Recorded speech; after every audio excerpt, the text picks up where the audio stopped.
I said, that's great news, Paul. He said, but I've got more news. And this is what excited me even more. He said, I've worked it out. We're the doctor. This is the mirror. I'm just the teacher. And I love teaching people how to be their own doctors. I said, what was the cause, Paul?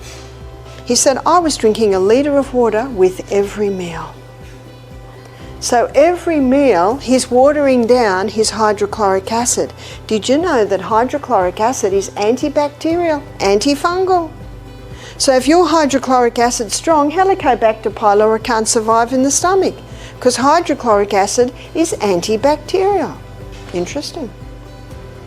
I want to show you what's happening, and he's drinking nothing between meals. So every meal when he sat to 8, he's dehydrated, no stomach lining. So let's have a look at what's happening. So here's Helicobacter pylori just doing its job, and by the way, every month when the antibiotic comes in, it kills the Helicobacter pylori off, but because the damage is still there, more Helicobacter pylori comes along to clean it up. See, if you don't turn the tap off, you're still going to be mopping up. When he sits to eat, hydrochloric acid's released, and hydrochloric acid is just about to come down and wipe out Helicobacter pylori. And then what does the man do? Has a great big drink of water. What does that do to hydrochloric acid? We all remember from chemistry days, water dilutes acid. Helicobacter pylori goes, whew, that was close, chomp, chomp, chomp. He learnt in the lectures the importance of drinking between meals and not with meals. And you've probably noticed yourself, if you sit to your meal hydrated, you don't need to drink. We did talk about it yesterday. I think it's a habit, reaching for the cup. But as you'll see tomorrow, you can rewire your brain. You can train it out. So he's drinking between meals. So what does that do to his stomach lining? Puts a nice thick lining on the stomach. And then when he smells, starts to eat food, hydrochloric acid's released. Hydrochloric acid comes down, wipe out, wipe out, wipe out. His body healed itself. We've got everything we need in this body to heal us. We just need to give it the right conditions. How simple is that?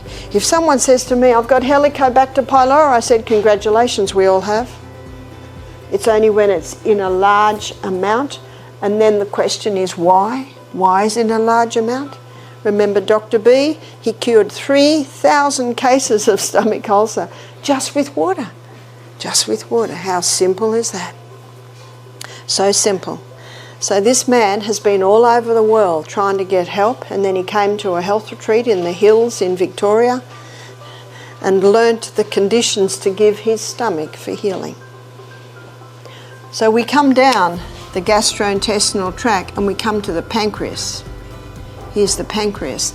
And the pancreas releases 2 hormones into the blood, and it also releases hormones into the gut. Or enzymes into the gut, hormones into the blood. What are the hormones going into the blood from the pancreas? It's insulin and glucagon. Both of these hormones require a large amount of water to be able to be made properly. So if someone's dehydrated, can you see that can contribute to diabetes? From the gut, they're great big long names, so I'm just going to give you, there's about 4 enzymes that are released to finalise the digestion of our food. These enzymes, there's one enzyme that finalises starch digestion, there's another enzyme that finalises fat digestion, and that's your polyunsaturated, because remember your saturated is broken down under the tongue, the enzyme under the tongue. And there are two enzymes that finalise protein digestion, and that's why when someone has pancreatic cancer, they often die very quickly, and they die of malnutrition because the pancreas can't release those enzymes to finalise digestion. And if digestion's not finalised, the food can't get out of the gut and into the blood. So let's keep going down the gastrointestinal tract and look at the effect of water. So moving on down the gastrointestinal tract, we come to the colon. And one of the main functions of the colon is to take water out so stools are formed. If a person is dehydrated, more water gets taken out than should be taken out, so we're left with rabbit pellets and cement. So constipation can be a result of dehydration. Again, it's contributing factors, and what I love about these laws is there's not one law. It's a little bit of all of them. And with some people, it's majorly lack of water. But with other people, some people say, but Barbara, I'm drinking all my water and I've still got constipation. So you know what my response to that is? Well, it's not the water. Must be something else. And notice with the man with the Helicobacter problem in his stomach, he was drinking 2 litres of water a day, but he was drinking it at the wrong time. That's why the description here is use of water. There's a time to use water and there's a time not to use water. Now, if someone's thirsty after a meal, by all means have a few mouthfuls of water. A few mouths of water is not going to greatly reduce the effectiveness of the hydrochloric acid. But most people that need to drink with their meals is because they sat to the meal dehydrated. So I say to parents, get the children drinking. The mother, the father, look at the clock. Half an hour, 3/4 of an hour before the meal. Get them to drink. Get them to drink then, because the mother knows that if they don't, they're going to want to drink straight after their meals. And if they want to drink after their meals, I would say just have a few mouthfuls, sweetheart. Just a few mouthfuls. So in that way, you're protecting the digestion of your children. But as you'll see tomorrow, the front part of our brain is not fully developed till we're 30. This is foresight. Children don't have foresight. You have to be the foresight for them. What often happens, especially with stomach, is that a couple of hours after the meal, there's often a hunger feeling. But it's usually dehydration, because the body it's not often able to decipher between thirst and hunger. And so always have water. And remember, children say they're starving when they're bored. And it's in a mother heart to want to give the child what it needs. You see, it's a hard thing for a mother to go from here in giving the baby every single requirement to coming to be a toddler and starting to encourage the child to think for themselves a little bit and not give them every single thing they desire.